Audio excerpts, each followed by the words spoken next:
Chères Aubrivoises, chers Aubrivois, 2021 s'achève et 2022 s'annonce. On ne peut qu'espérer que la situation sanitaire s'améliore et que cette nouvelle année signifie de nouveaux rêves, d'espoir, une année pleine de bonnes choses. Une fois de plus, j'en appelle à la responsabilité de chacun pour respecter les gestes barrières encore en vigueur et vous inviter à la vaccination pour ceux qui ne l'auraient pas encore fait. Le contexte sanitaire nous oblige à rester vigilants pour nos enfants, mais aussi pour nos aînés. C'est aussi en respectant les règles de savoir-vivre que notre village continuera d'évoluer, permettant à la municipalité de poursuivre ses efforts pour un village où il fait bon vivre. Pour cette fin d'année, j'avais bon espoir de retrouver nos aînés lors d'un après-midi récréatif et à cette occasion leur distribuer les colis de Noël tant attendus autour d'un goûter. Malheureusement, en raison de la situation sanitaire, ce goûter n'a pas eu lieu. Les colis ont été distribués à domicile par les conseillers municipaux et les membres du CCAS. Le milieu associatif, je l'espère néanmoins, pourra à nouveau retrouver des moments de convivialité si utiles à la cohésion de tous. Et je souhaite, par la même occasion, la bienvenue, la réussite aux nouveaux commerçants installés sur notre commune. L'année 2022 sera une année riche sur le plan politique pour que notre pays, avec les élections présidentielles et législatives, ce qui, je l'espère, insufflera un essor économique pour notre village. Je remercie le personnel communal des différents services, les enseignants, les membres du conseil municipal, les adjoints, à qui je renouvelle toute ma confiance pour cette nouvelle année. Je compte sur la sagesse de chacun pour donner ce message de fraternité et de solidarité dont nous avons tous besoin. Avec tout mon dévouement, respectueusement, votre mère.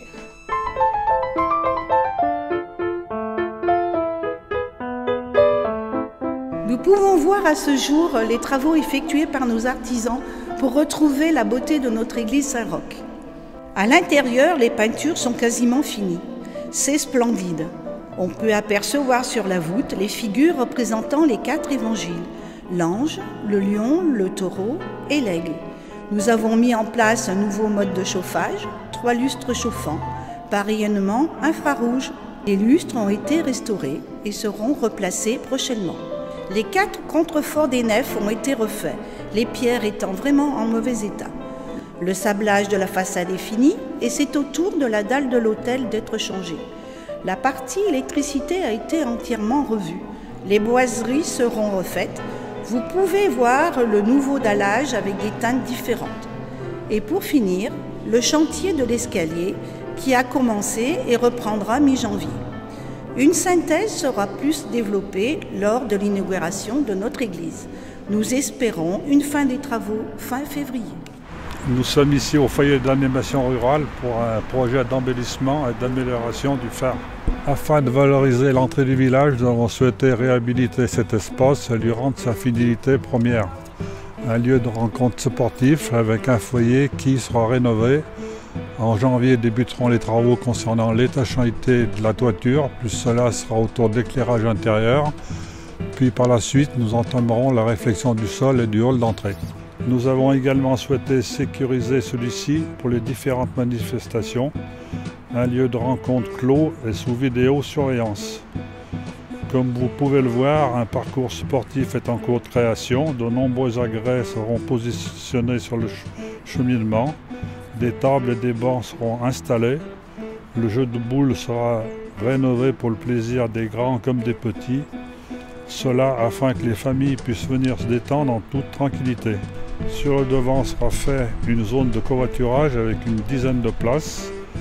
Le marquage sera fait en janvier ou février. Un abri piéton sera installé. Vous pourrez garer également vos vélos et une borne de recharge sera implantée. Seront apposées des ombrières photovoltaïques sur le grand espace qui sert de parking. Les voitures seront donc protégées de la pluie, du soleil et de la neige. Suite à l'ouverture du magasin U, nous avons dû modifier la signalisation à l'intersection entre la route de la Pêche et la RN7. La priorité à droite a été remplacée par un stop. Nous travaillons actuellement sur un projet d'aménagement pour la mise en sécurité de la traversée d'Aubrive. Ce projet portera sur l'aménagement des accotements, la limitation de vitesse, la création de places de stationnement. Notre passerelle sera également au cœur du sujet. Enlèvement, restauration ou nouvelle passerelle, l'étude sera lancée en début d'année. Des modifications sur la route impériale seront également prévues. Traçage de places de parking supplémentaires, chicanes. Nous vous informerons de l'état d'avancement des travaux en 2022, l'essentiel pour nous étant la sécurité des usagers avant tout. Parlons du magasin U. C'est l'événement marquant de l'année 2021.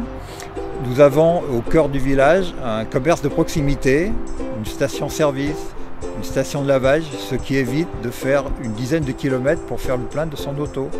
C'est grâce à la volonté de Michael Grimling et Karine Legnaud que ce projet a pu se réaliser. Projet ambitieux avec la possibilité de doubler la surface commerciale dans les prochaines années. De plus, cela a généré l'embauche de 5 CDI, dont 3 jeunes aubrivois. Nous souhaitons le maximum de réussite pour le projet de Michael et Karine, qui nous donne enfin la possibilité de faire nos courses à proximité, où les aubrivois se retrouvent pour bavarder, lieu de rencontre et d'échange. Nous vous souhaitons à tous une excellente année 2022. Profitez bien de tous vos proches, prenez soin de vous et surtout merci à tous pour votre fidélité. Pour finir, d'autres projets sont prévus. Je vous invite à nous suivre sur notre page Facebook où vous trouverez beaucoup d'informations diverses en temps réel ou tout simplement sur le site de la mairie. Le bulletin municipal Alba Riva sera distribué fin janvier dans nos boîtes aux lettres. Vous retrouverez la revue Aubactu prochainement dans lequel nous vous tiendrons au courant des avancées et surtout la réalisation des nouveaux projets. Bien entendu, l'équipe du CCAS reste à votre écoute et à vos côtés pour vous aider dans vos diverses démarches. Nous vous souhaitons une très bonne année 2022.